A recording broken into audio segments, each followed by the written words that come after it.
Bonjour, on se retrouve aujourd'hui pour les pronostics de la semaine 13 en NFL et on commence de suite avec le premier match Falcons contre Saints.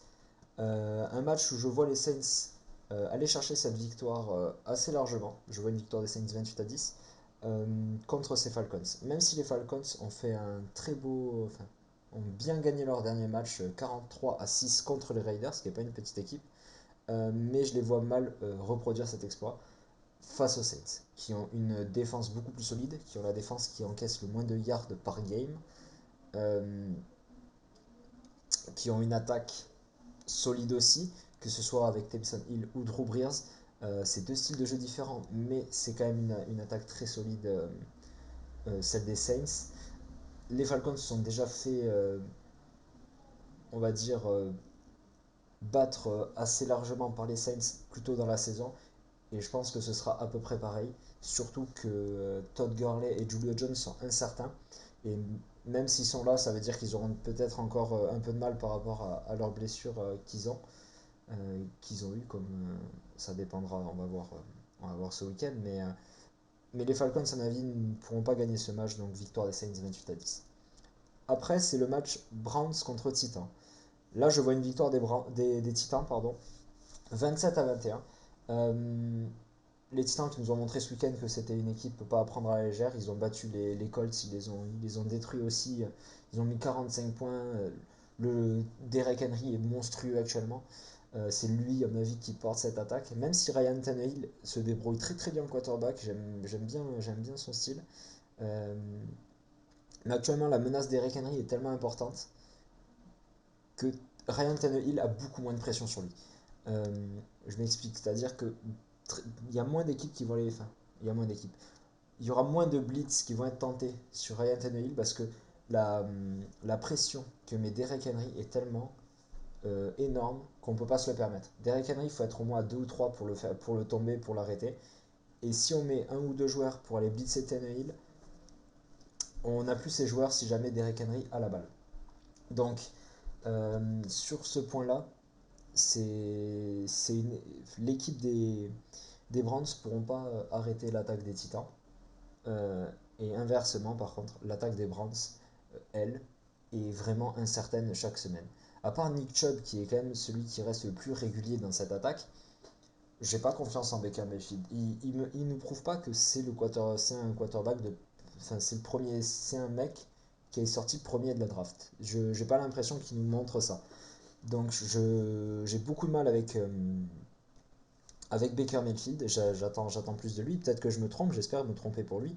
Mais actuellement, il ne me convainc pas assez pour montrer qu'il est capable de gagner contre les Titans qui n'ont pas une défense horrible non plus. Donc, victoire des Titans 27-21. Ensuite, le match Bears-Lions. Le match va pas être exceptionnel, je pense. Les Bears qui ont quand même une bonne défense, mais en face, des Lions, c'est pas incroyable. L'attaque des Bears est encore moins folle. Ce sera pas un match exceptionnel, ça va être celui qui empêche l'autre de marquer le plus de points. En fait, c'est même pas celui qui va mettre le plus de points, parce qu'ils vont pas en mettre beaucoup. Je pense que les Bears vont gagner ce match 20-13.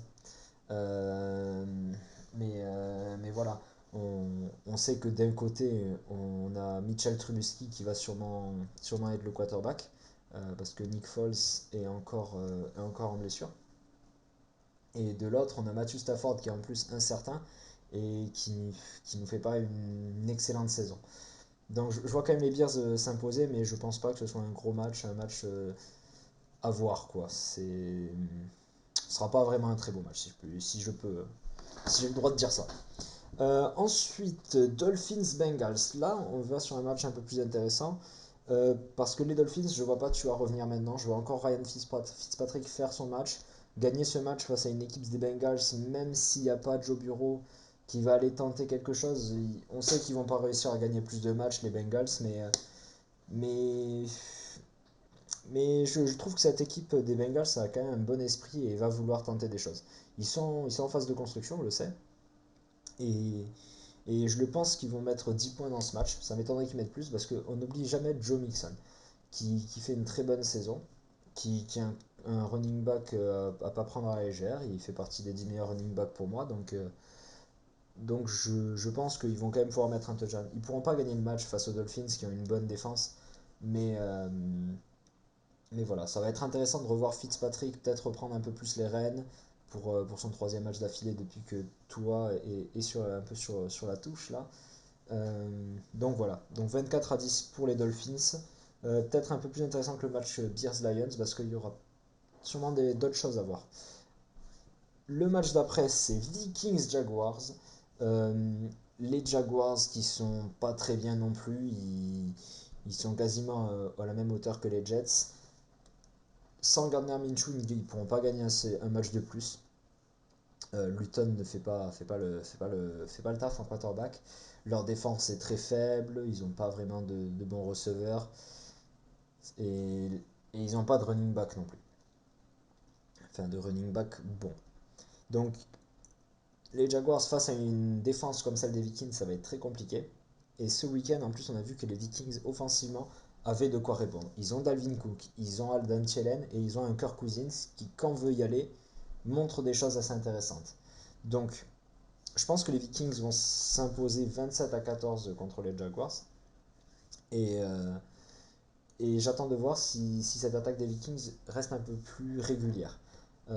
Cette saison, on les a sentis faibles en début et ils remontent petit à petit cette pente. Donc maintenant, il faut qu'ils trouvent cette régularité. Euh, Texans contre Colts. Euh, les, les Texans qui ont gagné ce week-end, si je ne me trompe pas, contre les Lions 41-25. Ils ont montré de très bonnes choses. On a vu un touchdown de Gigi Watt. Gigi Watt qui vraiment tient cette défense des Texans quasiment à lui tout seul. Euh, il montre qu'il est encore présent, que c'est un bon défenseur, c'est un des meilleurs. Mais ça suffira pas, à mon avis, contre l'équipe des Colts. Euh, parce que les Colts vont trouver des solutions en attaque, parce qu'ils ont une ligne offensive qui n'est pas horrible, qui va permettre à Philip Rivers d'avoir du temps pour lancer ce ballon, pour faire des choix intelligents. Ils n'ont pas non plus un running back incroyable, mais il fait ce qu'on lui demande de faire. Euh, et là où les Colts sont vraiment forts, c'est la défense, évidemment. C'est une des meilleures défenses à la passe, on le sait. Euh, et maintenant, contre les Texans qui eux n'ont pas d'armes au sol, ils vont être obligés de passer cette balle. Ils ont, ils ont pas un running back exceptionnel. Ils n'ont pas un très bon running back même. Il est à peine bon leur running back. Et, et ça ne suffira pas face à cette défense des Colts. Il va falloir aller chercher des passes compliquées. Et ça ne suffira pas parce que les Colts c'est vraiment très fort défensivement. Même si Deshaun Watson revient un peu depuis le changement de coach, le changement de coaching. Il fait beaucoup de bien à cette équipe des Texans, mais ils ne sont pas encore euh, en forme et prêt pour affronter une défense comme celle des Colts. Donc je vois une défaite des Texans. Euh, mais il marquerait quand même deux touchdowns, je pense, et, euh, et un punt pour avoir 17 points et les Colts 28. Ensuite, ce sera le match Jets-Raiders, avec des Raiders qui viennent de se prendre une énorme défaite face aux Falcons. Donc ils vont devoir se reprendre, ils vont montrer que leur attaque, c'est celle qui a battu les Chiefs au moins une fois cette année, et qui ont fait un très bon match aussi contre eux pendant le deuxième match. Donc ils doivent retrouver ce rythme-là, et je pense que le match contre les Jets, on va le voir, on va revoir cette attaque aller chercher un peu plus de 30 points, j'en vois 31 de leur côté. Et de l'autre côté, en face, on a les Jets. Donc même si la défense des Raiders est nulle, on va dire, les Jets mettront pas plus de 12 points. Je les vois mettre 9 points, mais s'ils en mettent plus de 12, je serais très surpris. Déjà plus de 9, je trouverais ça beau. Euh, Seahawks contre Giants. Les Seahawks, ce week-end, on les a vus nous sortir un très bon match. Défensivement, on les a vus plus présents qu'ils le sont depuis le début de la saison. Et s'ils trouvent ce rythme, ils pourront aller chercher des victoires en playoff. Et le match contre les Giants va nous faire voir si cette défense repart dans ses travers de début de saison, milieu de saison, où on n'était vraiment pas serein et que Russell Wilson devait tenir le match à lui tout seul. Même si maintenant ils ont retrouvé un peu un jeu à la course, euh, avec leur running back qui est revenu. Mais Russell Wilson, quand même, porte beaucoup cette équipe.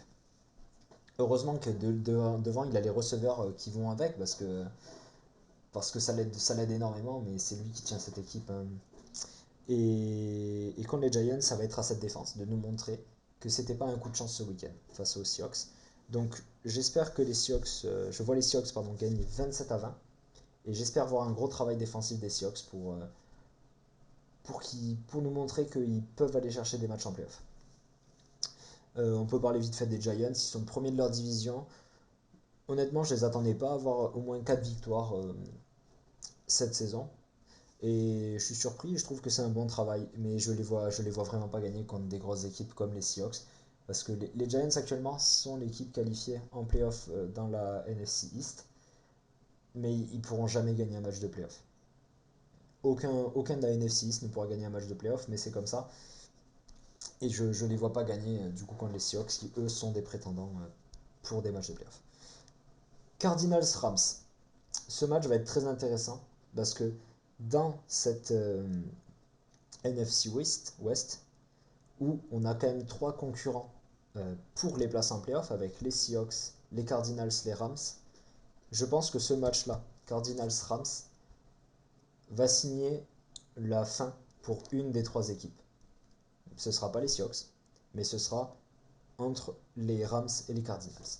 Une des deux équipes va devoir dire au revoir à sa place en playoff, et je pense qu'ils le savent, donc c'est vraiment un enjeu très coûteux pour les deux équipes.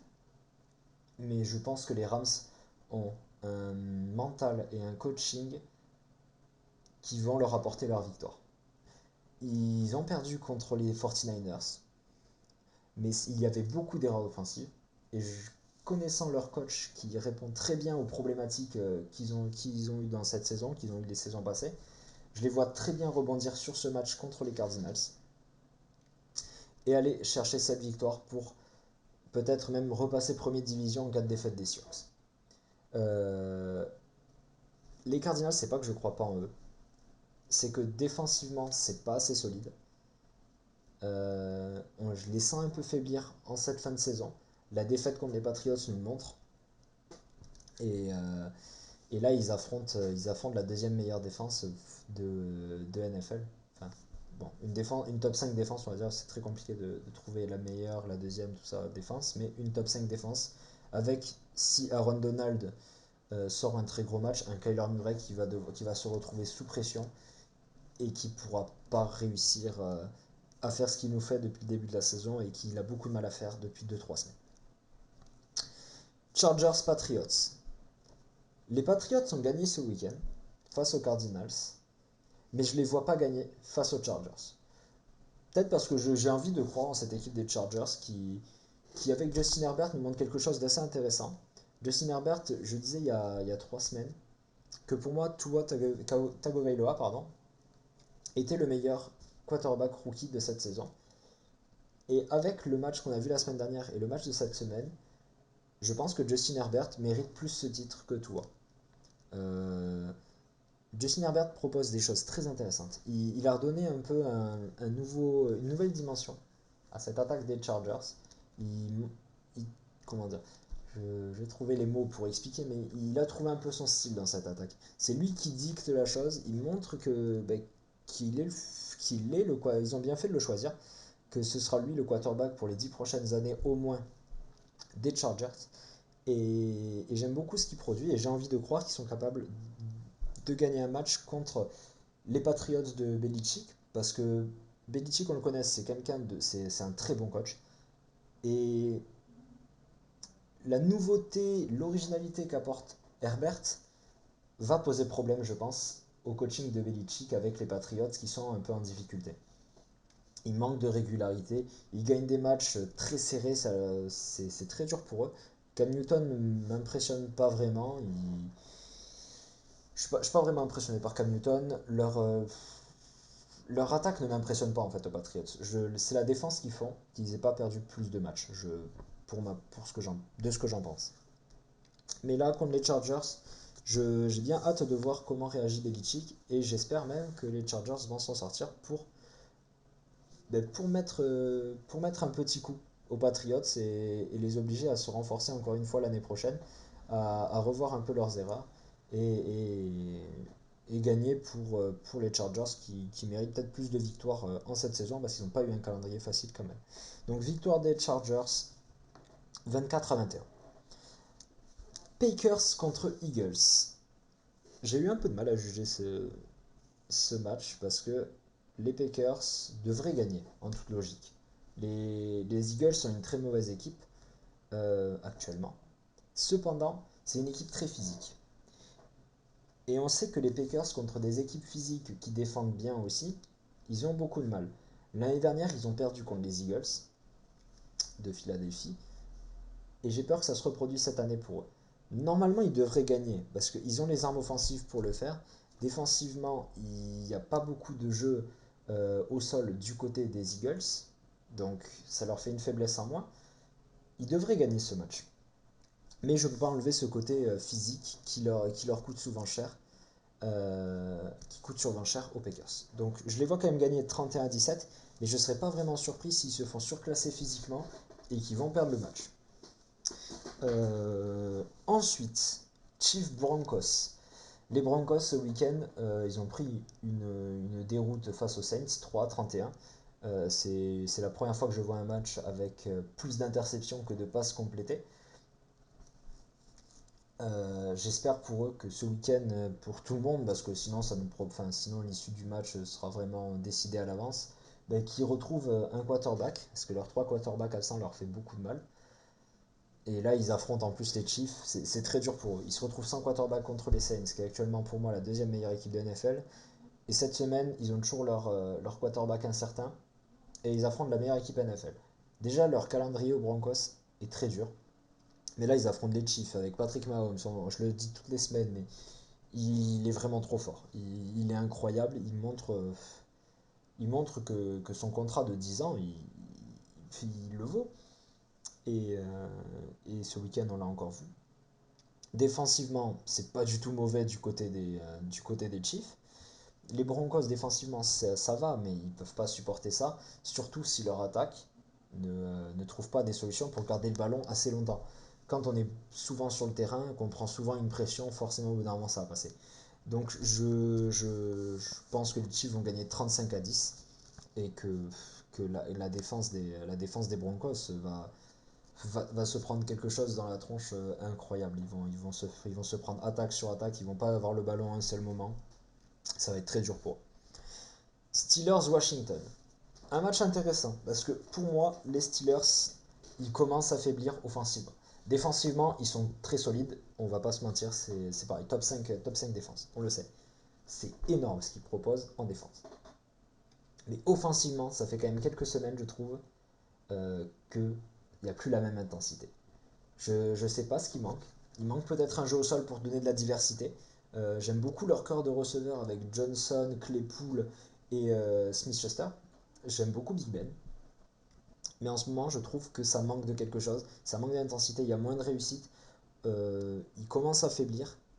Et là, ils vont affronter une bonne défense, qui est celle des Washington, qui nous prouve cette saison.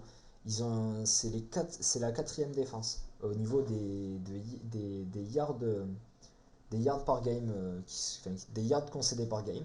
Ils sont à 309 yards concédés par game. C'est pas beaucoup. C'est les quatrièmes meilleurs. Et là, face à une attaque des Pittsburgh que je trouve en difficulté, ça va être intéressant. Est-ce qu'ils vont réussir à revenir à ce qu'ils ont proposé en début de saison? Personnellement, je pense pas. J'ai dit récemment que dans les 5 matchs qui leur restaient, je vois les Pittsburgh en perdre 2 parce qu'ils ont un très gros match. Leur calendrier facile les a bien aidés, mais là, c'est maintenant que tout se joue. Ils savent qu'ils sont qualifiés pour les playoffs, et c'est sûr. Je vois pas comment c'est possible qu'ils ne se qualifient pas pour les playoffs. Mais, euh, mais maintenant, contre une défense comme celle de Washington, je serais bien intéressé de voir ce que propose cette attaque des Steelers que je trouve en difficulté. Je les vois quand même gagner 20-13, mais 20 points contre les Washington, perdre que de 7 points contre Washington qui a beaucoup de mal en attaque, ça leur mettra un petit coup et peut-être que ça les fera se reprendre pour les prochains matchs. 49ers contre Bills. Je vois les Bills gagner 26-20 face aux 49ers, même si les 49ers ont gagné leur match ce week-end face aux Rams. Mais je vois les Bills gagner par leur régularité et comment dire, leur façon de jouer proprement. C'est une équipe qui fait pas beaucoup d'erreurs, les Bills. Josh Allen fait une très bonne saison. Je vais pas dire une excellente saison, mais il fait une très bonne saison. Il a un bras que j'aime beaucoup. Il a une force de bras, c'est incroyable. Et ce qui fait qu'ils vont gagner, c'est peut-être le manque aussi de joueurs du côté des 49ers. Et on sait ils se sont fait détruire par les blessures cette saison, ça leur coûte très cher. Euh, Ils ont quand même une défense, mais les Bills, ça joue très carré, ça joue très proprement. Je pense que c'est une des attaques qui fait le moins d'erreurs dans toute la NFL actuellement. Euh, mais les 49ers, avec le manque qu'ils ont en attaque, toujours Jimmy G qui est blessé, je pense pas qu'ils puissent aller chercher beaucoup de points. Euh, et c'est ça qui va les faire perdre. Ils pourront pas mettre plus de 20 points face à cette équipe des Bills. Et à mon avis, ils vont en prendre 26, mais c'est très difficile à juger parce que les 49ers, s'ils avaient leur roster complet, je les aurais sûrement mis gagnants. Mais je pense que les Bills, avec leur façon de jouer qui est très correcte, vraiment, quand je regarde les matchs des Bills, je vois très peu d'erreurs qui leur coûtent cher. Et c'est pour ça que je les vois gagner contre les 49ers parce que, comme ce week-end, les 49ers gagnent face aux Rams parce qu'il y a vraiment beaucoup d'erreurs offensives de la part de Jared Goff, que de la part de Jared Goff, on va dire. Il a fait beaucoup d'erreurs, il y a eu beaucoup de turnover. Et les Bills, c'est eux qui vont faire le moins d'erreurs. Et les Rams et les 49ers vont pas pouvoir en profiter comme ce week-end. Le dernier match, Ravens Cowboys, pas le plus impressionnant. Les Cowboys, Dak Prescott est absent, donc c'est pas possible pour eux de gagner. Victoire 27-9 des Ravens, qu'il y ait Lamar Jackson ou pas. Les Ravens qui ont perdu ce week-end face aux Steelers, mais ils perdent de 5 points, 19-14. Et ils n'ont pas Lamar Jackson. Ils méritaient peut-être pas ce sort, ils méritaient sûrement de gagner ce match avec Lamar Jackson. Et je suis plus patient de voir leur prochain match que celui contre les Cowboys. Voilà, j'ai fait le tour. Euh, J'espère que mes prédictions seront justes. On se retrouve la semaine prochaine pour le top 10 en vue de la semaine 14. Et sur ce, bonne journée.